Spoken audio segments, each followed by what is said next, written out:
Ready to, like, finally conquer that clutter?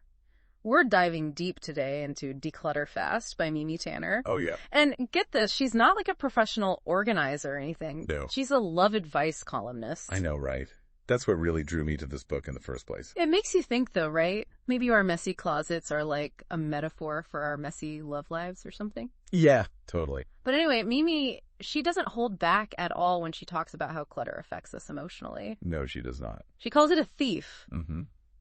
What do you think she means by that? Like, what is clutter actually stealing from us? Well, I think she's getting at how clutter, like, robs us of our time. Yeah. Like, think about how long you spend looking for your keys in that, like, disastrous junk drawer everybody has. Totally. It just drains our energy, too. For sure. Like, coming home to a chaotic mess doesn't exactly, like, help you relax. We can't unwind. Right. No, and what about focus? Oh. Trying to work in a cluttered space is like having a million distractions attacking you at once. Mimi talks about that a lot, actually. Yeah. She really emphasizes that decluttering takes way less time than feeling bad about the mess every day. Oh, absolutely. Like, we put it off and put it off, thinking we'll deal with it later, but later never comes. That's so true. Yeah. It's like we're paying rent on our clutter almost. Yes. And the longer we wait, the higher that price gets. Totally. And the good news is that you're not alone if you're struggling with this. Right. Most people are dealing with clutter in some way. I feel so seen right now. It's not some, like, personal failing or anything. It's a common problem. Yeah. And, Mimi, she reveals these two secrets to make decluttering feel way less overwhelming. Okay. I'm intrigued. So, first of all, she argues that it's actually faster to just declutter than to, like, keep stewing in the negativity of a messy space. Oh, that makes sense. It's like a mental detox. Okay. I like that. And then the second secret is all about that amazing feeling of accomplishment you get when you finally, like, conquer the clutter. Right. She even says you'll feel a sense of superiority, like you've won this huge battle against chaos.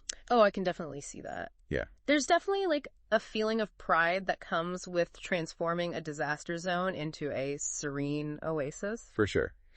So tell me a little more about Mimi herself.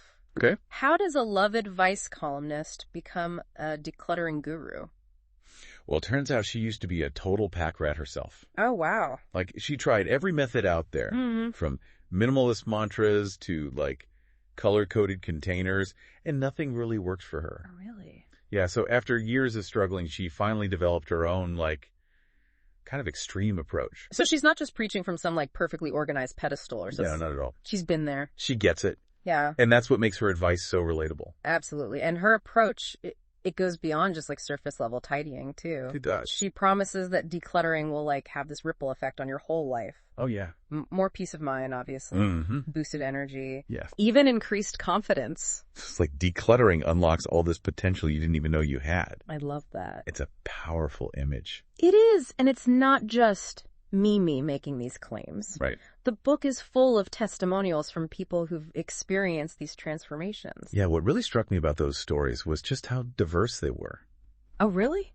Yeah, you have busy moms, people who are moving, Yeah. people who've been battling clutter, like, forever. Wow. It really shows that her approach can work for anyone, no matter what your situation is or how bad your clutter is. So it's not just a one-size-fits-all solution. Right. It's adaptable. Exactly. Okay, let's get into the details. Yes. What kind of, like, decluttering magic does Mimi have up her sleeve? So this is where things get really interesting. Okay. She has this one-day declutter fast method, Okay. which honestly sounds a little intense, Yeah. but also super effective. If you need a quick win, Exactly. tell me more. So basically, you set a timer, Yeah. focus on one small area at a time, like just a drawer or a shelf. Okay. And then you just make super fast decisions about what to keep, what to donate, and what to toss. Wow. No overthinking allowed. That's brilliant. And then she also has this painless four-pass method, Okay. which is a gentler approach if you prefer to declutter more gradually. Okay. And then get this, she even has emergency decluttering techniques What? for those times when the clutter reaches like DEFCON 1 level. Oh, I'm definitely going to need those for after the holiday. Exactly. She's got you covered for every clutter crisis. I love it. And it doesn't stop there. No. She also tackles the two biggest clutter culprits, I think, for most of us. What are those? Papers Oh, yes. and clothing. Oh my gosh. My filing system is basically a black hole, and my closet looks like a thrift store exploded in it. I feel that. Yeah. Well, Mimi offers really specific strategies for conquering both of those challenges. Okay, good. She even has a 5-minute solution to procrastination. Sign me up. Yeah. I need that in my life. We all do. There's also this intriguing list of 17 essentials that every home needs a place for. Yes. It really makes you wonder what those could be. I know she doesn't reveal the actual list in the excerpts we have. Oh, bummer.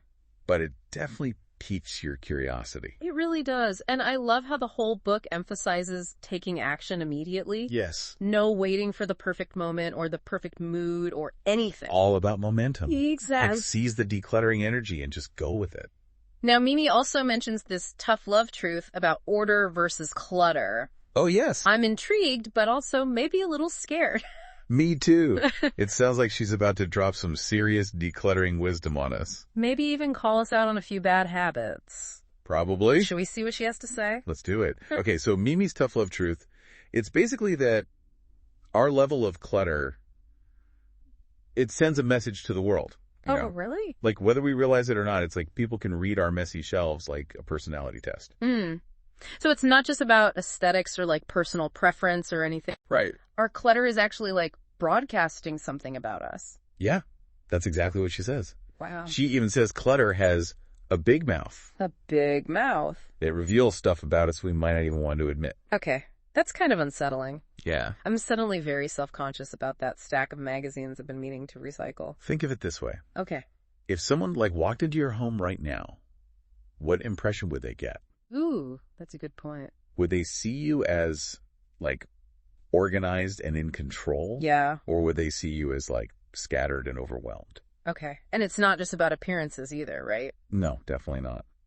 Mimi also talks about how clutter affects the people we love. Oh, yeah, for sure. Like our families and our friends. She poses this really powerful question, actually, in the book. What is it? How does your home affect the ones you love? Oh. And it's a reminder that our clutter can create stress and negativity that spills over onto our relationships. It's like that saying, hurt people hurt people. Yeah. Maybe clutter people. Maybe so. That's scary. Think about it, though. Okay. If you're like constantly stressed about the mess in your home, Yeah. you're probably not the most like patient or present partner or parent or friend, are you? That's true. Yeah. And on the flip side, if you're living in a peaceful, organized space, you're more likely to bring that calmness and clarity to your relationships. Absolutely. So decluttering is almost like relationship advice. I think Mimi would agree with you on that. But Mimi also addresses a fear a lot of people have about decluttering. Yeah. With that? That they'll lose a part of themselves if they get rid of their stuff. Oh, I can totally relate to that. Yeah, it's like every object has a memory attached to it, and getting rid of it feels like you're erasing that experience. It's a common struggle for sure. And Mimi acknowledges that emotional attachment we have to our things. But she also reminds us that clutter, it's finite. Okay. It has boundaries. Yeah. And we have the power to control it. That is reassuring, actually. It is. We're not at the mercy of our stuff. We can decide what stays and what goes. We do have that power. Exactly. And she encourages us to never give up, even when it feels overwhelming. She does. Her one-day Declutter Fast method sounds intense. Yeah. But it could be a really great way to just jumpstart the whole process. It's like ripping off the clutter Band-Aid. Exactly. Quick and hopefully relatively painless. Okay. Remind me how that works again. So you set a timer. You focus on one small area at a time. And you make super fast decisions about what to keep, donate, or discard. Okay. No dwelling or second guessing allowed. Got it. And what if someone's not ready for that kind of like drastic approach? Then she also offers the painless 4-pass method, Right. which is a more gradual approach, Yeah. spreading it out over several sessions. So you can declutter at your own pace without feeling pressured to like do it all at once. And then she provides specific tips for organizing papers and clothing. Okay, you're speaking my language. Now I'm always drowning in bills and receipts and random scraps of paper. I hear you. And my closet is basically a fashion time capsule. Oh, no. Spanning like several decades of questionable style choices. I feel that. Well, Mimi's got us covered. Okay, good. She offers practical tips for creating a filing system, digitizing documents, and creating a capsule wardrobe. So basically simplifying and streamlining, right? Exactly. Creating systems that make it easier to stay organized in the long run. Yeah. That's the goal. And remember that 5-minute solution to procrastination we talked about? Yes. That could be a game changer for those little decluttering tasks we always put off. Definitely. Sometimes all it takes is just a tiny nudge to get started, and then that sense of accomplishment can snowball into bigger wins. And Mimi also mentions these 4 must-have items that can transform our organizational game. She says you can find them for like $10 at any office supply store. Okay, now I'm really intrigued. What are these magical decluttering tools? I wish I knew. She doesn't reveal them in the excerpts we have. Oh, bummer. But it definitely adds to the book's mystique. It does. It's like she's dangling this perfectly organized carrot in front of us. Exactly. And it's not just about getting rid of things either. No. She emphasizes the importance of creating systems to prevent clutter from creeping back in. So it's about establishing order and then maintaining it. Yeah, it's like decluttering is a lifestyle. Not just a one-time event. That's a great way to put it. It's about creating a space that supports your well-being and reflects the best version of yourself. Speaking of the best version of ourselves, Mimi keeps coming back to this tough love truth about order versus clutter. Are you ready to face this truth? I think so. It sounds like she's about to get real about the consequences of letting clutter take over. All right, so lay it on me. What is this tough love truth that Mimi keeps talking about? Well, basically she says that clutter is like a direct reflection of what's going on inside of us. It's like a mirror showing us the parts of ourselves we might be trying to hide, you know? So it's not just about like messy countertops and overflowing closets. No. It's about what that mess represents on a deeper level. Yeah, exactly. Like she argues that by holding on to all this clutter, we're actually holding ourselves back from growing and being happy. It's like we're trapped in this cluttered cage we built ourselves. That's a great way to put it. Yeah. And Mimi's tough love is all about like breaking free from that cage. Okay. It's about realizing that we have the power to create a space that shows the best parts of ourselves. So it's not about being perfect. No, not at all. It's about making choices that make us feel good and that match up with our value. Exactly. It's about creating a home that feels peaceful, not stressful. Right. And that might look different for everyone. Yeah, for sure. Some people might love a minimalist look. Right. While others might want to be surrounded by things that have meaning for them. It's about finding what works for you. Not following some strict set of rules. Mimi really emphasizes that decluttering shouldn't feel like a punishment. It should feel like self-care. I like that. It's about taking control and creating a space that feels good for your soul. What if you're feeling super overwhelmed, though, and don't even know where to begin? Mimi says even small steps can make a big difference. Okay. Start with just one drawer or one corner or even just one room. Yeah. Don't try to do everything at once. It's about building momentum. Right. Right. It's like once you experience that feeling of getting something done, it makes you want to keep going. That makes sense. And if you get stuck, just remember Mimi's words. Clutter is finite. Never give up. I love that. It's a good mantra. It is. So as we wrap up our deep dive into Declutter Fast, I want to leave our listeners with a thought-provoking question. Mimi says that clutter has a big mouth. So if your clutter could actually talk, what would it be saying to you right now? Ooh, that's a good one. What about you? I think mine would probably be like, hey, I know you're busy, but can you please deal with me? I'm starting to feel suffocated over here.